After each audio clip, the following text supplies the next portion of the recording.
struggle to do the work when somebody has already done it?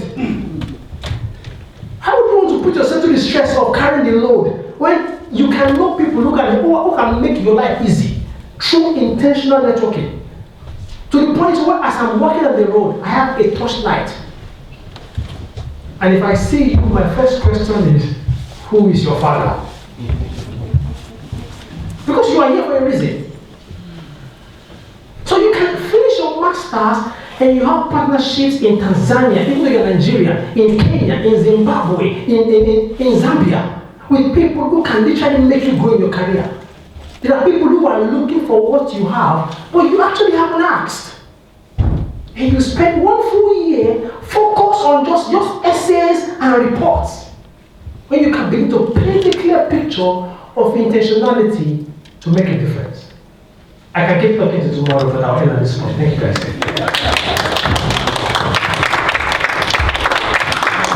Thank you very much, for the wonderful session. I think this time around we'll limit the numbers of the questions because of the time. I think we'll just have 3 questions, if there is any.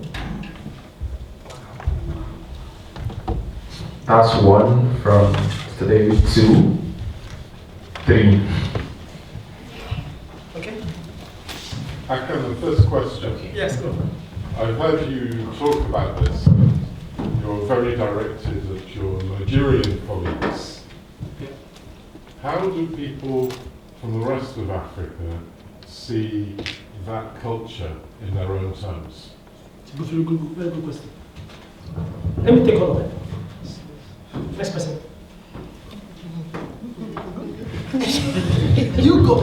Is that timidity I sense? It's still more. I've tried to kill that timidity. I like that. That's fantastic. So, in terms of looking at global opportunities, and I do a little bit of going to schools and talking to students, and a big part of what you said actually addresses that, in the sense that we somehow have a limited view of what is possible for us. And this talk is very, very important. And one of the things I used to tell students when I go is that the fact that you studied in UK does not mean you work in UK. Very true. There are some students that I have known in the past couple of years that are now working like World Bank. And one was telling me he only comes to the UK maybe twice a year.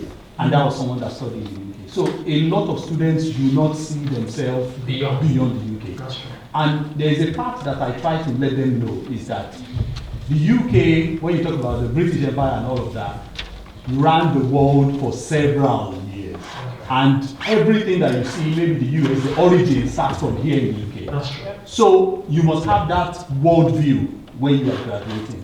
So what I want you to help us touch on in your travels and the things that you've seen and the value that the UK education brings. Because I have to know that we work together, we went to school together and we work together and they are now working in the Middle East, just taking the value of what they've acquired in the UK. So what other opportunities can they tap into if they are able to see beyond the UK ceiling and they are looking globally? That's a good question. Hello. Yeah, thank you so much for that. Networking cannot be overemphasized. Yeah. How do you change people's mindset? Because it also starts from the mindset. How do you change people's mindset that they already have a certain mindset that this is it, this is what is applicable for them? What are the things that, because things like this I believe, and for what are the other suggestions you think that we can do? Yes. Collaboration. Thank you very much. This is an eye-opener, seriously. I wish I had met you before today. If I have known you months back, I'm sure I would have been a better Priscilla today. I came into the UK and I studied MBA Healthcare Management, which I just finished in August, and taken placement here. So presently, my university has invited me to come and speak to international students for a conference I will be coming in next week. And I believe the reason they did that was, I had a lot of challenges during my placement here. Yeah. I was placed in enterprise pathway, of which I wanted the business and management pathway because I'm a director of nursing before I left Nigeria, so I have masters in nursing. So I came in to do that course because I felt after the program I could be able to get a job. Unfortunately, I'm still in care. So now, how can I make use of this opportunity for the fact I'm going to speak, to start getting this idea of what you are saying now, to buy into this opportunity to be a global icon? Thank you very much for the sentiment. Okay, I'll put it this way. So, and David is very correct. So, let me travel around Africa. So, I said in the first 2 years of my travels, I go for some drink with friends. If I'm in Kenya or in Zimbabwe, it doesn't matter. And music is just playing. In 1, 2 Zambian music, next one is Nigerian. 1 Zambian music, second, next one is Nigerian. I go to Tanzania, I'm in Dar es Salaam. You go into somewhere to have a drink. They play the first Tanzanian music, the next 3 is Nigerian. Okay? And what am I saying? So I'm making a point. Okay? Africans know, many Africans know, that if only Nigeria can get its act together, things will be different.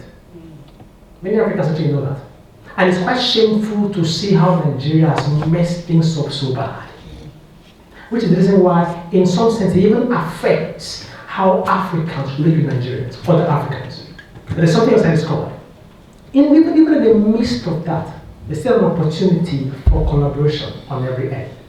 I've literally lost count. As I'm speaking to you right now, I'm in the middle of a major project that covers about 6 French-speaking West African countries. Ladies and gentlemen, the only French I know is comment après tout. How come I am doing big projects and deals in 6 French-speaking countries? Guess what? There is something called Google Translator. Yeah. So I'm having a deal conversation